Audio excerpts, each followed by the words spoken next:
શક્તિસિંહ ગોહિલનું નિવેદન। ભાજપ દ્વારા બહેનો દીકરીઓનું અપમાન કરાયું। ક્ષત્રિયોની માત્ર એક માંગણી હતી, પણ અહંકારપૂર્વક ભાજપના પ્રદેશ પ્રમુખે આ માંગણી ન સ્વીકારી। ક્ષત્રિયોનું અપમાન ભાજપે કર્યું। ભાજપે અમારા સમાજને તોડવાનો પ્રયાસ કર્યો।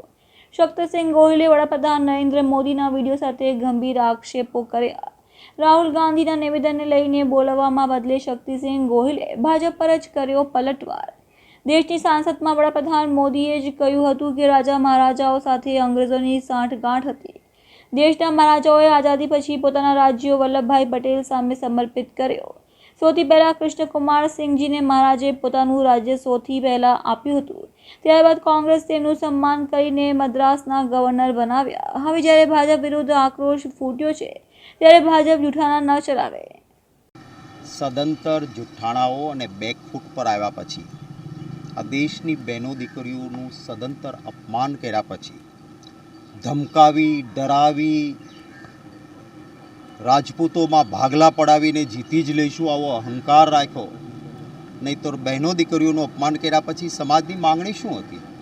માત્ર એક ઉમેદવારને તમે હટાવી લો, આ વાત પણ નહીં સ્વીકારવાની અને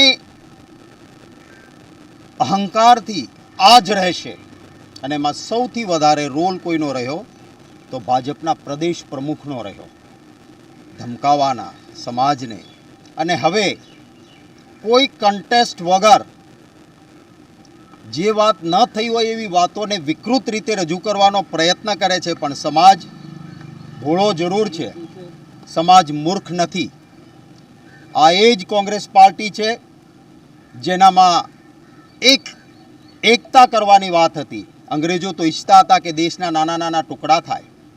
ગુજરાતના એ મહારાજા કૃષ્ણકુમાર સિંહજીએ સરદાર વલ્લભભાઈ પટેલને કહ્યું કે હું શરૂઆત કરું છું, 1815નો ધણી છું, મારી તમામ વસ્તુઓ રાષ્ટ્રની એકતા માટે આપું છું। અને ત્યારે સરદાર વલ્લભભાઈ પટેલ અને કોંગ્રેસ પાર્ટીએ માત્ર શબ્દોમાં નહીં કહ્યું કે મહારાજા સાહેબ આપ મદ્રાસના ગવર્નર બનો, જેથી કોંગ્રેસ પાર્ટી આ રીતે આપને સન્માનિત કરવા ઈચ્છે છે। અને મહારાજા કૃષ્ણકુમાર સિંહજી એ મદ્રાસના ગવર્નર બન્યા। હું કહેવા નહોતો માંગતો, પરંતુ હવે જ્યારે CR પાટીલ સાહેબે વિડીયોની વાત કરી છે, ત્યારે મારે આ વિડીયો બતાવી છે।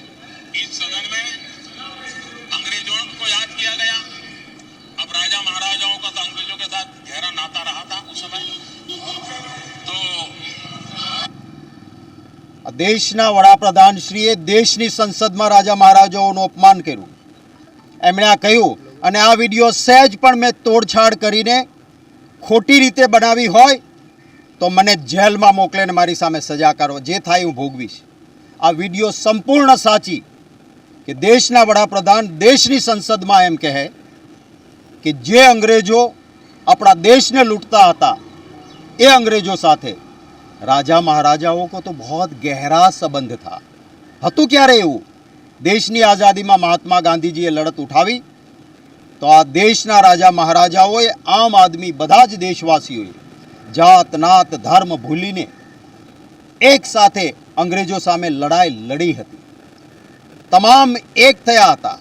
1857નો એ બળવો જુઓ, કોણ કોણ જેલમાં નાખ્યા હતા અંગ્રેજોએ, કાળા પાણીની સજા કરી હતી, એ બધા જ રાજા મહારાજાઓ હતા। અને એમ છતાં આ વિડીયો આપે દેશની સંસદમાં દેશના વડાપ્રધાન એમ કહે છે કે દેશને લૂંટનારા અંગ્રેજો સાથે રાજા મહારાજાઓ કા बहुत गहरा संबंध था। આનો ખુલાસો કરે ભારતીય જનતા પાર્ટી।